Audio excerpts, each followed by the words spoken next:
Hello నమస్తే welcome to my channel మెకానియన్. మన third series వచ్చేసి ఇంజనీరింగ్ మెకానిక్స్.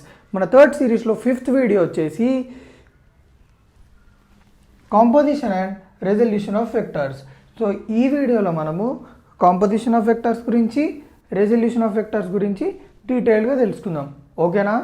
సో ఇప్పుడు మనము కాంపోజిషన్ ఆఫ్ వెక్టర్స్ గురించి డీటెయిల్గా తెలుసుకుందాము. So composition of vectors definition ఏంది?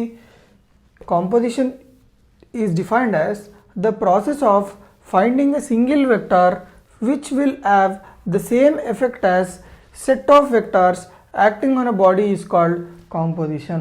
అంటే దాని అర్థం ఏంటంటే సింపుల్గా ఒక బాడీ తీసుకుందాం. ఓకే, ఇప్పుడు ఈ బాడీ మీద డిఫరెంట్ డైరెక్షన్స్లో ఫోర్స్ వెక్టర్స్ అనేవి యాక్ట్ అవుతున్నాయి. 1 2 3 4 5.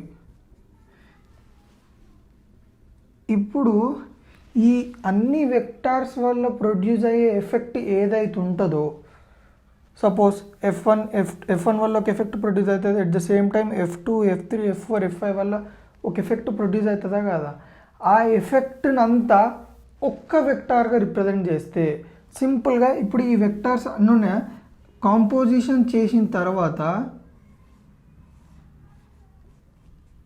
ఇట్లా అయిపోతుంది. అంటే సింపుల్గా ఏం చేసినాము, ఈ అన్ని వెక్టార్స్ వల్ల ప్రొడ్యూస్ అయ్యే ఎఫెక్ట్ నేను సింగిల్ వెక్టార్గా రిప్రజెంట్ చేసిన. అర్థమైందా? సో కాంపోజిషన్ అంటే అంతే. నెంబర్ ఆఫ్ వెక్టార్స్ అంటే నెంబర్ ఆఫ్ వెక్టార్స్ వల్ల ప్రొడ్యూస్ అయ్యే ఎఫెక్ట్ని మనము జస్ట్ ఒక సింగిల్ వెక్టార్గా రిప్రజెంట్ చేస్తే దాన్నే కాంపోజిషన్ అని అంటాము. ఈ ఎగ్జాంపుల్ ద్వారా మీకు క్లియర్గా అర్థమైపోయింది కదా. 5 వెక్టర్స్ ఉన్నాయి. 5 వెక్టర్స్ వల్ల ఒక ఎఫెక్ట్ ప్రొడ్యూస్ అవుతుందా కదా, అంటే డిఫరెంట్ వెక్టర్స్ డిఫరెంట్ ఎఫెక్ట్స్ని ప్రొడ్యూస్ చేస్తుంది. ఈ టోటల్ ఎఫెక్ట్ ఏదైతుందో ఆ టోటల్ ఎఫెక్ట్ని నేను సింగిల్ వెక్టార్గా రిప్రజెంట్ చేస్తున్నా. దాన్నే కాంపోజిషన్ ఆఫ్ వెక్టార్స్ అని అంటాము. క్లియర్గా అర్థమైందా? ఓకేనా? సో ఇప్పుడు మనము రిజల్యూషన్ ఆఫ్ వెక్టార్ని డిఫైన్ చేసుకుందాం. సో రిజల్యూషన్ ఆఫ్ వెక్టార్ అంటే ఏంటి? The process of finding 2 or more vectors which will have the same effect produced by the single vector. అంటే రిజల్యూషన్ ఆఫ్ వెక్టార్స్ అనేది completely opposite to composition of vectors. అక్కడ composition of vector అంటే ఏంది? Different vectors వల్ల produce అయ్యే ఎఫెక్ట్ని single వెక్టార్గా represent చేయడం.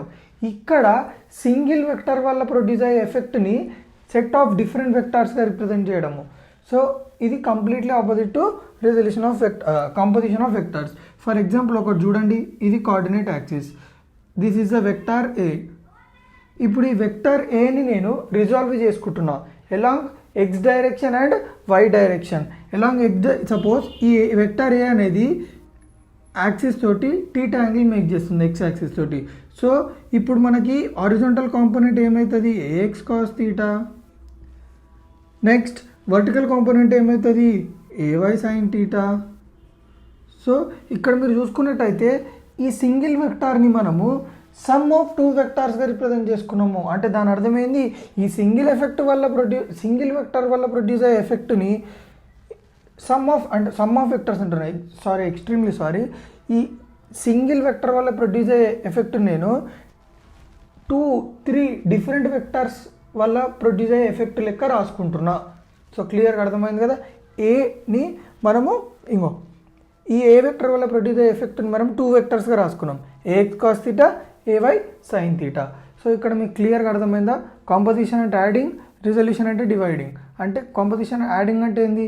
అన్ని వెక్టర్స్ని యాడ్ చేస్తే రిజల్టెంట్ వెక్టర్ ఒకటి వస్తుంది కదా, అట్లా. రిజల్యూషన్ అంటే ఏంది? ఒక్క వెక్టార్ని 2 అంటే నెంబర్ ఆఫ్ వెక్టర్స్గా డివైడ్ చేయడము. సో క్లియర్గా అర్థమైందా? Composition is quite opposite to resolution. So ఏమన్నా మీకు ఈ వీడియోస్ యూస్ఫుల్ అయితే తెలుసు కదా ఏం చేయాలో, రైట్?